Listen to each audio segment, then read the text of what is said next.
I recently broke free from an abusive relationship that consumed nearly 3 years of my life, leaving me emotionally shattered and mentally drained. The control and manipulation I endured dictated my every move, thought, and feeling. No matter how hard I tried to meet his impossible demands, I was always too much or not enough when it finally ended. I expected relief, but instead I was overwhelmed by suffocating loneliness. My apartment, once a sanctuary, felt like a prison haunted by his voice and the memories of his criticisms. I withdrew from everyone, becoming a shadow of myself, until my friends stepped in to help. One Friday night, they persuaded me to join them for a hockey game, hoping to lift my spirits. Reluctantly, I went, and stepping into the arena felt like entering a different world. The energy of the crowd, the roar of cheers, and the crack of the puck filled the space around me, momentarily silencing the chaos in my mind. For the first time in weeks, I laughed and felt a flicker of hope. In that moment, I began to believe that healing was possible. After the game, my friends weren't ready to call it a night, so we ended up at a lively bar near the arena. The place was buzzing with post-game excitement, fans in jerseys, laughter echoing over the clinking of glasses, and a sea of energy that felt oddly comforting. As drinks flowed and stories were shared, I laughed freely for the first time in what felt like forever. For a brief moment, I allowed myself to forget the heaviness I'd been carrying and simply enjoy the chaos around me. It was there, in the middle of the noise and laughter, that I met 𝐬𝐮𝐬𝐽. We struck up a conversation while waiting for drinks, his effortless confidence and easy charm catching me off guard.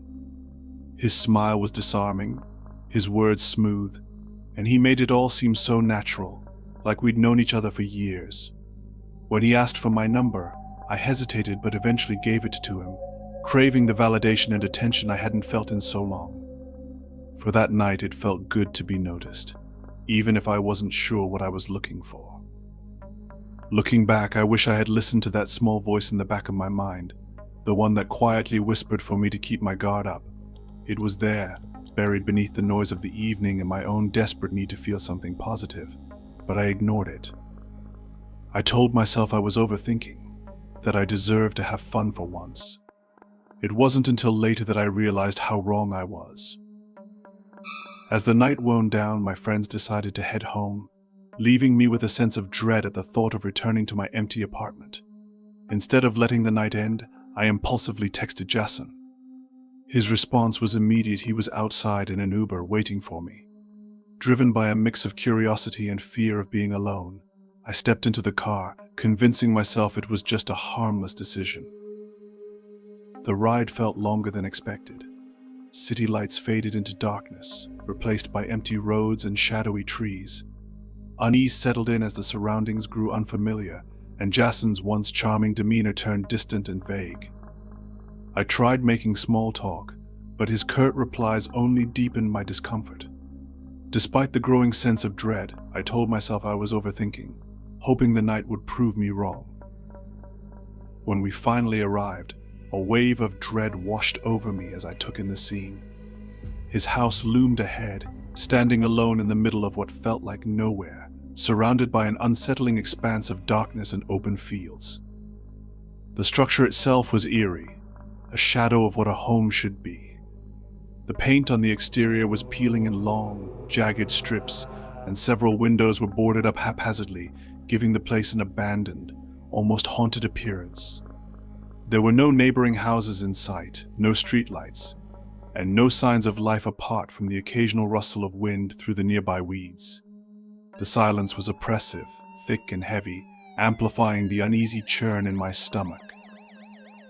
"This is it," 𝐬𝐿 said casually, stepping out of the car as though nothing was amiss.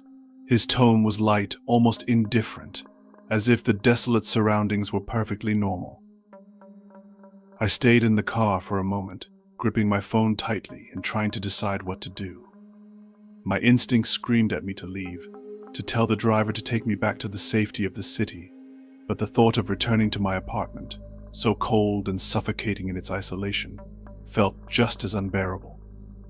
Against my better judgment, I forced myself to follow him, my feet dragging as though they knew better than I did.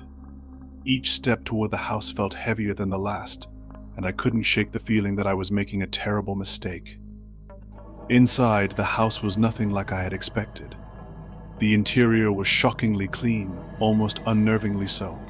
The hardwood floors gleamed under the dim light, polished to an almost mirror-like shine, and every piece of furniture seemed carefully placed, untouched, and devoid of wear. It didn't feel lived in at all, more like a stage setting in a furniture showroom. There were no personal touches anywhere. No family photos, no decorations, no magazines or clutter that hinted at someone's daily life.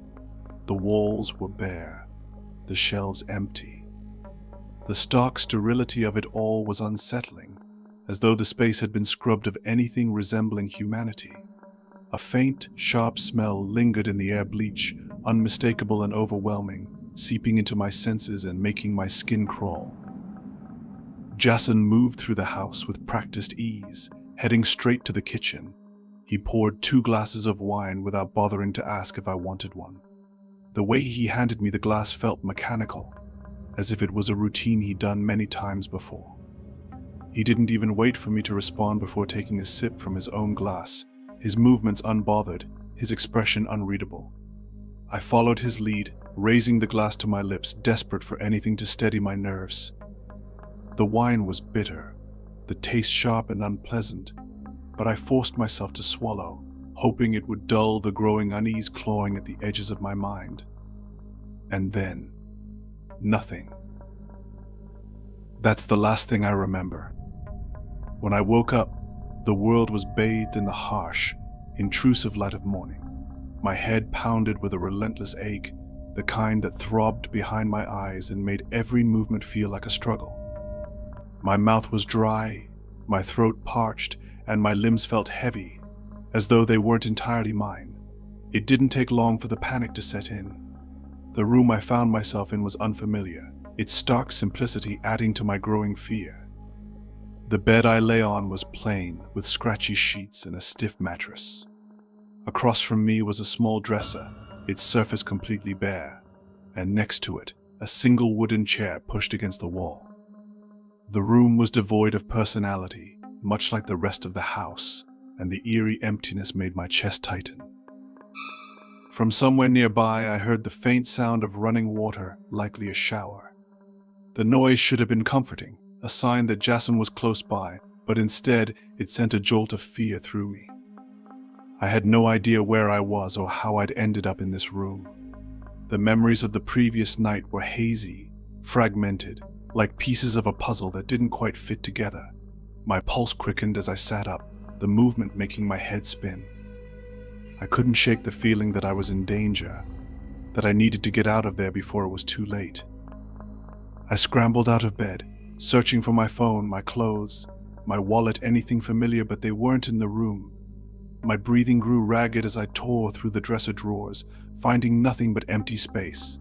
I couldn't stay there. I needed to get out.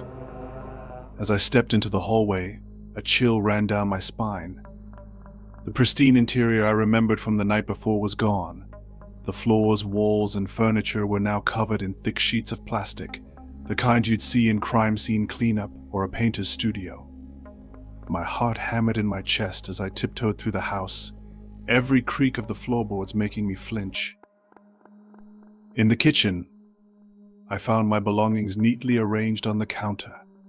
Relief washed over me, but it was short-lived. Beside my phone and wallet sat a large hunting knife, its blade glinting menacingly in the morning light.